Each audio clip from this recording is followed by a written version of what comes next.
Je m'appelle Maïga Geneviève, je fais des dessins au crayon graphite et je suis en 2e année de BTS audiovisuel.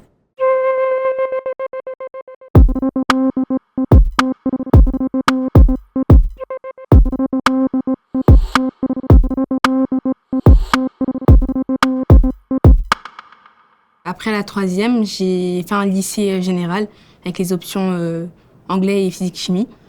J'ai fait une option aussi CAV, cinéma audiovisuel, ce qui m'a mené à faire ce BTS et à découvrir un peu le monde de l'audiovisuel. À la base, moi, ce que je voulais faire, c'était plutôt une formation artistique.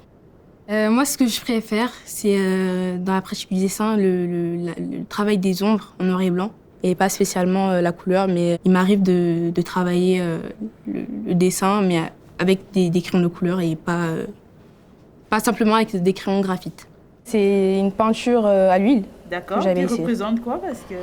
Ça vient d'un extrait de film, Lighthouse. Je sais pas. Les modèles que je dessine, c'est souvent des artistes qui m'inspirent, comme Tyler, the Creator, un artiste musical, un peu de rap, hip-hop.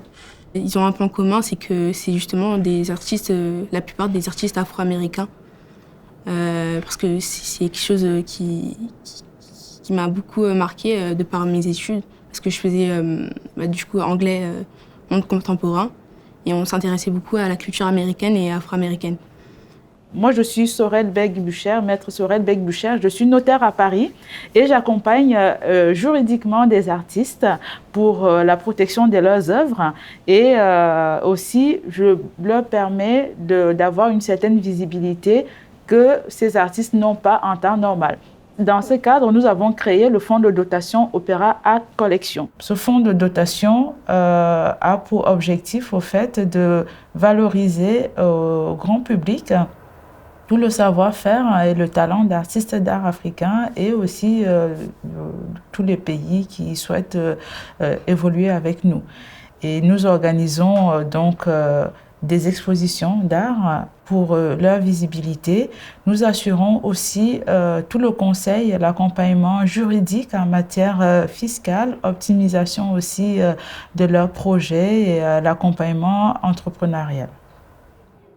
Pour le moment, moi, je veux me concentrer sur mes études, mais en parallèle, continuer la pratique du dessin. Si possible, faire ça avec des gens un peu plus de mon entourage, soit des gens extérieurs comme la notaire que j'ai rencontrée.